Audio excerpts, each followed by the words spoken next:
કે ગોપાલભાઈ આમ આદમી પાર્ટીને ક્યારેય ઊભી નહીં થવા દે। ગોપાલભાઈએ કોઈ કોન્ટેક્ટ ત્યાં તો નથી કર્યો, પણ અમને વચ્ચે જાણવા મળ્યું હતું પ્રવીણભાઈની મુલાકાત કરવાની ટ્રાય કરીને મુલાકાત ન આપી।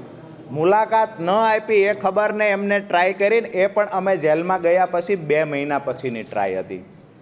આ 2 મહિના સમયગાળા દરમિયાન ક્યાં હતા? બીજું કે એને નથી આવવા દીધા, પરંતુ જે વકીલો પાર્ટી તરફથી છે કમસે કમ વકીલોને તો મોકલવા હતા। એનાથી આગળ વાત કરીએ, અમારા કેસમાં શું ચાલી રહ્યું છે પરિવારને પૂછવાની ટ્રાય નથી થઈ।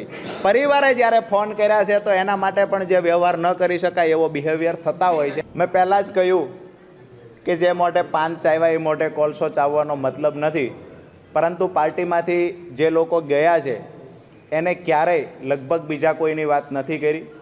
શા માટે એને તકલીફ છે એ મને સમજાતું નથી, પણ હું એક વાત ચોક્કસથી કહીશ કે ગોપાલભાઈ આમ આદમી પાર્ટીને ક્યારેય ઊભી નહીં થવા દે। પ્રવીણભાઈ એવું કહે છે કે રાજુભાઈ ત્યારથી ચિંતામાં હતા। મને તો ચિંતા એ વાતની હતી કે 4.5 મહિનામાં મારી પાર્ટીનો એક પણ વકીલ અહીંયા મળવા શા માટે નથી આવતો।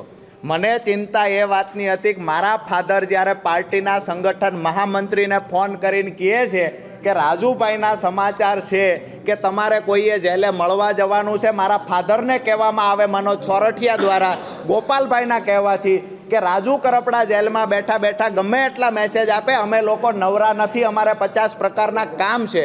દુઃખ મને એ વાતનું હતું